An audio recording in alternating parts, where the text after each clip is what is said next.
Unrivaled president addresses potential Caitlin Clark participation.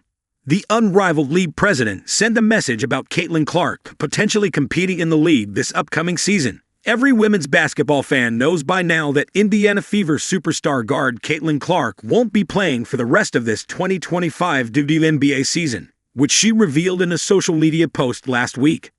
This is because Clark and the Fever ran out of time in getting her back to the court after she suffered a groin injury on July 15 and an ankle injury on August 7, which occurred while she was rehabbing the groin issue. Since Indiana only has one regular season game left, the organization didn't want to rush Clark back to the court until she was fully healthy, which proved to be too tall a task.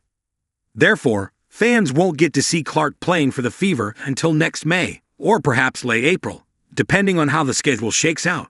Although that doesn't necessarily mean that women's basketball fans have to wait that long before Clark is competing against her WNBA peers. There's a chance that she could compete in the Unrivaled 3x3 Women's Basketball League, which made waves in its inaugural 2025 season and is poised for another successful campaign starting in January 2026.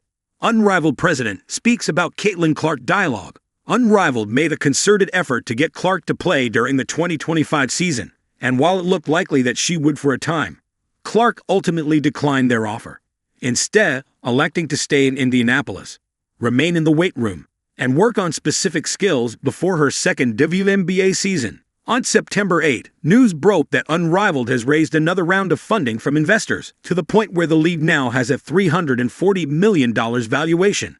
Unrivaled president Alex Bezel spoke with Ben Pickman of The Athletic about this, and Clark's potential participation came up at one point in the ensuing article. There's no current dialogue taking place right now, Bezel said about discussions with Clark. He then added, "Everyone knows that we want the best players. Everyone knows that if they're interested, we always have spots," per an ex-post from Pickman. The fact that there's no dialogue between the two sides doesn't mean much at the moment, as WNBA players are currently focused on their WNBA seasons. What's for sure is that Clark deciding to spurn Unrivaled and instead work out individually without competing last offseason didn't work, given her injury-plagued 2025 campaign. Many are hoping that this will convince Clark that the best course of action would be to play in Unrivaled this offseason, and time will tell whether Clark thinks the same.